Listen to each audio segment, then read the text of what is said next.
Bismillahirrahmanirrahim. Alhamdulillah wassalatu wassalamu ala Rasulillah wa ala alihi wa sahbihi wa man wala.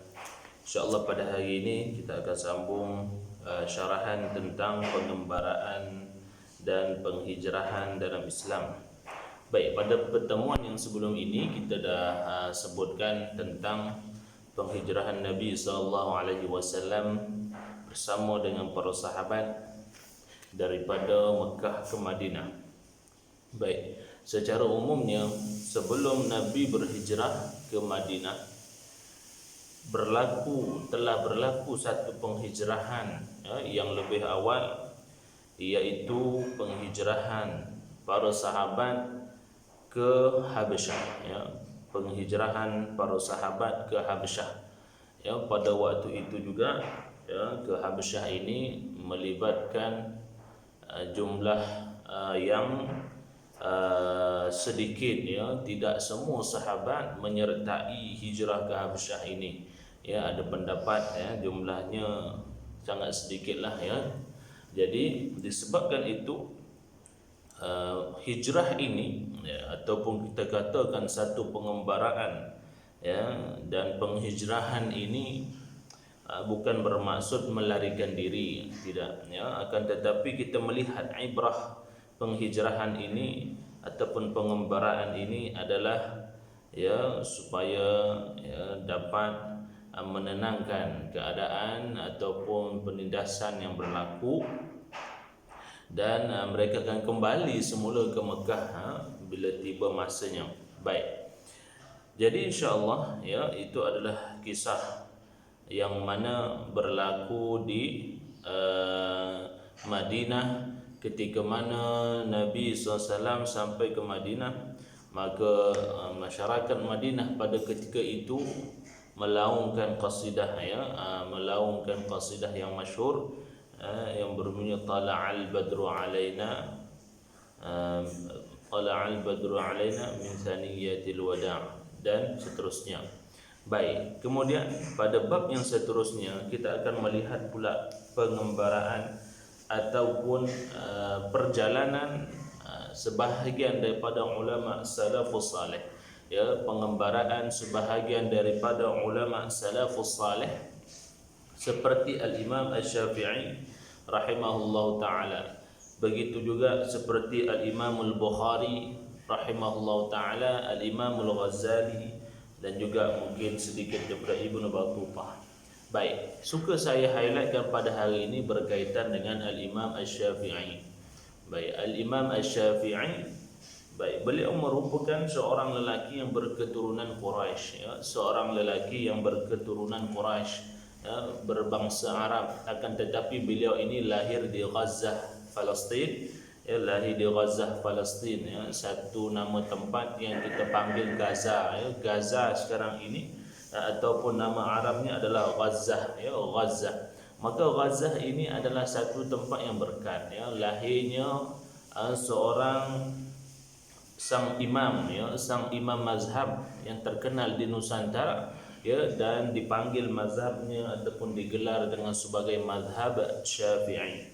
Baik, jadi Al-Imam Syafi'i rahimahullah ta'ala ini terkenal, pada waktu kecilnya beliau ini telah belajar bahasa Arab, yang mana untuk memastikan bahasa Arab ini pada kualiti yang terbaik, dan beliau ini melalui pengembaraan yang banyak dalam menuntut ilmu, pengembaraan yang sangat pelbagai di lokasi yang berbeza, semata-mata untuk mendapatkan ilmu, Baik, dan beliau wafat, meninggal dunia di Mesir, dan kuburnya berada di Kahirah, Mesir. Baik, kita nak highlightkan tentang sedikit ataupun ringkasan pengembaraan Al-Imam Asy-Syafi'i rahimahullahu ta'ala. Baik, Al-Imam Asy-Syafi'i rahimahullahu ta'ala ini merupakan seorang lelaki ataupun anak kecil yang cerdas fikirannya, ya, seorang anak lelaki ataupun anak kecil, ya, anak kecil yang cerdas pemikirannya.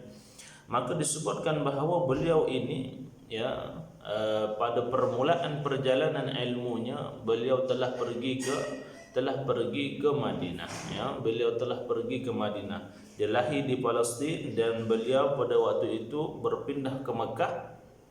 Maka bila dah berpindah ke Mekah, beliau telah keluar menuntut ilmu, ya, ke Madinah. Madinah ini terkenal dengan seorang imam mazhab yang masyhur juga, yaitu Al-Imam Malik bin Anas, ya, Al-Imam Malik bin Anas rahimahullah taala, yang merupakan pendiri pengasas kepada mazhab Maliki, ya, mazhab Maliki. Kita sudah maklum, ya, dan kita perlu ketahui bahawa Imam Malik ini adalah seorang yang sangat digeruni ataupun yang kemegahannya dalam ilmu hadis dan dalam ilmu itu sangat disanjung oleh penduduk Madinah. Ya, penduduk Madinah sangat menyanjungi beliau, dan beliau adalah seorang yang sangat hebat, ya, seorang yang alim, ya, seorang yang faqih, ya, seorang yang faqih, dan pastinya beliau ini seorang yang pakar dalam ilmu hadis, ya. Pendiri-pendiri mazhab semestinya mereka ini faham dan pakar dalam ilmu hadis, ya. Kalau mereka ini tidak memahami dan tidak mendalami ilmu hadis ataupun tidak pakar dalam ilmu hadis, mana mungkin mereka boleh mengistimbatkan hukum daripada hadis tersebut dan menjadi satu hukum. Maka secara asasnya seseorang yang mengasaskan mazhabnya, pasti mereka ini adalah seorang yang pakar dalam ilmu hadis. Maka begitulah yang berlaku kepada Al-Imam Malik bin Anas, yang merupakan seorang lelaki yang sangat hebat, yang sangat disanjungi, dan beliau juga mempunyai satu kitab hadis, ya, satu kitab yang disusun dalam yang menghimpunkan hadis yang bernama Al-Kitab, ya, Kitab Muwatta Imam Malik, ya, Muwatta, kitab yang bernama Kitab Muwatta. Baik. Kemudian Al-Imam Syafi'i rahimahullah taala telah pergi ke Madinah untuk menuntut ilmu dengan Imam Malik.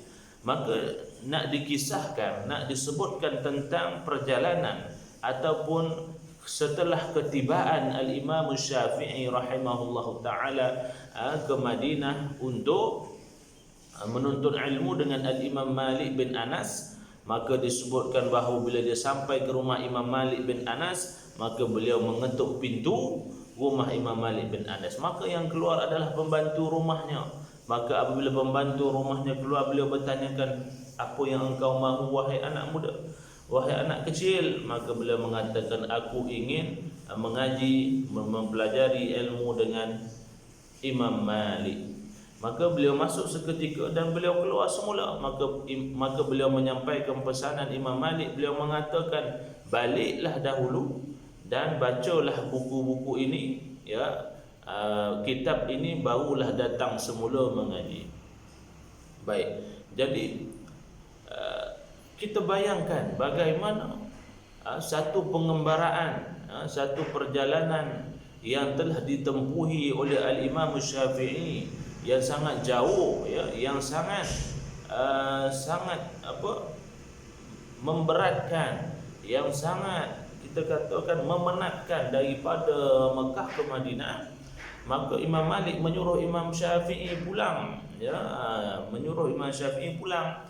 Maka Imam Syafi'i rupa-rupanya beliau telah bersedia menyediakan bekal. Beliau mengatakan bahawa segala apa yang diberikan ini telah aku hafal dalam ingatanku. Masya Allah, ya, beliau telah hafal apa yang telah disuruh itu. Sebenarnya beliau telah hafal lebih awal, ya, sebelum beliau pergi menuntut ilmu dengan Imam Malik bin Anas. Maka demikianlah pada ketika itu terus diterima menjadi anak murid, sehingga kan beliau belajar sehingga satu tempoh ketika, sehinggalah beliau ini disebutkan menjadi seorang yang sangat faqih, ya, sangat hebat dalam ilmu, hasil daripada pembelajaran ilmu hadis, ya, ahlul hadis, ya, yang kita katakan yang telah diperolehi daripada Al-Imam Malik bin Anas, ya.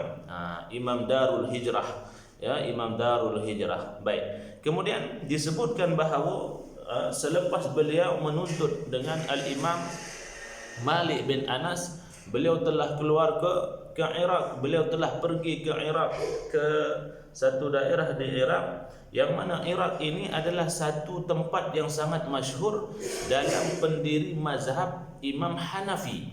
Ya, Imam Hanafi, Al-Imam Nu'man bin Thabit ini, ataupun masyhur dengan gelaran Al-Imam Hanafi rahimahullah ta'ala. Beliau adalah seorang yang pakar dalam hujah, debat, ya, debat. Beliau ini seorang pakar dalam berdebat, sehingga akan disebutkan apabila beliau berdebat dengan setiap orang, pasti beliau akan menang, pasti beliau akan menang. Dan sehingga akan kita boleh katakan tidaklah terlalu melampau, sehingga disebutkan dalam satu biografi Imam Hanafi, apabila beliau ini berdebat tentang satu tiang yang daripada batu, dan beliau mengatakan tiang itu daripada emas, nescaya beliau juga yang betul, beliau juga yang menang dalam perdebatan, mengatakan tiang itu daripada emas padahal tiang itu daripada batu. Nak diceritakan kecerdasan akal fikiran yang ada di dalam yang terhasil daripada Al-Imam Hanafi ini, Al-Imam Nu'man bin Thabit ini, sehingga kan pendiri mazhab mazhab Hanafi ini terkenal dengan Ahlul Ra'yi, ya, Ahlul Ra'yi, ra'yun, pandangan, pendapat.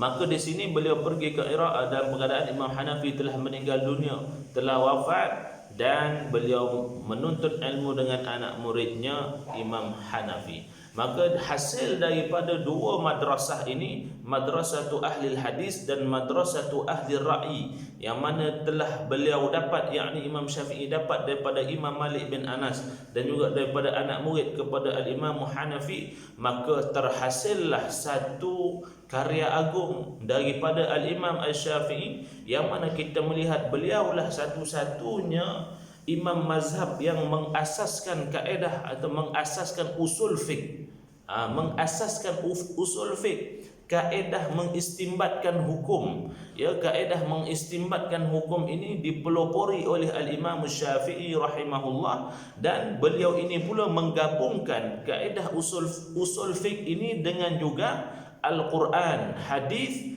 ijma' dan qiyas. Maka inilah gabungan yang sangat hebat yang telah dibuat oleh Al-Imam Syafi'i rahimahullahu ta'ala, yang mana ilmu usul fiqh ini sampai kepada pengetahuan kita ini hasil pengembaraan yang telah dibuat oleh Al-Imam Syafi'i, yang mana kita melihat pengembaraan ini adalah satu bentuk perkara yang sangat bagus, yang memberikan banyak manfaat, terutamanya dalam bidang ilmu.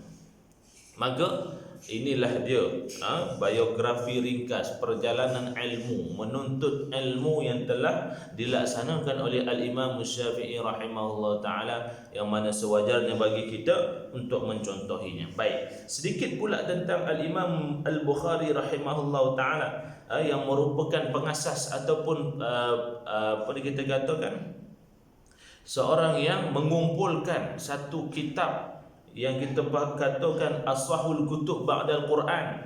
Ada ulama mengatakan asahul kutub ba'dal Quran, kitab yang paling sahih selepas Al-Quran inilah dia, kitab Al-Imam Al-Bukhari, ya, namanya panjang, ya, Al-Jami' Al-Jami'us Sahih, ya, macam-macam nama. Yang paling mudah adalah kitab Sahih Bukhari. Ya, Sahih Bukhari ini menghimpunkan kitab hadis sahih yang mana beliau kumpulkan selama 20 tahun, ya, ada sebut 16 tahun, yang mana disebutkan bahawa pengumpulan hadis ini adalah satu pengumpulan yang sangat straight, yang sangat kita katakan banyak pantang larang yang diambil oleh Al-Imam Bukhari untuk mengumpulkan hadis ini.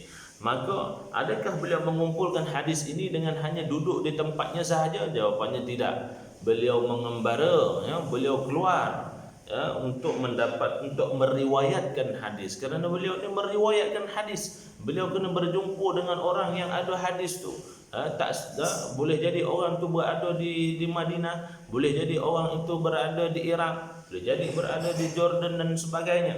Ya, maka itulah kita katakan pengembaraan ini dalam Islam ini ya lebih secara detailsnya adalah apabila kita fokus kepada menuntut ilmu. Baik. Jadi saya harap ya para sahabat semua dapat memfokuskan tentang biografi Al-Imam Syafi'i, ketahui ya apakah perkara yang berkaitan dengan beliau. Jadi moga-moga kita mendapat manfaat dan pengajaran daripada apa yang dikongsikan pada hari ini.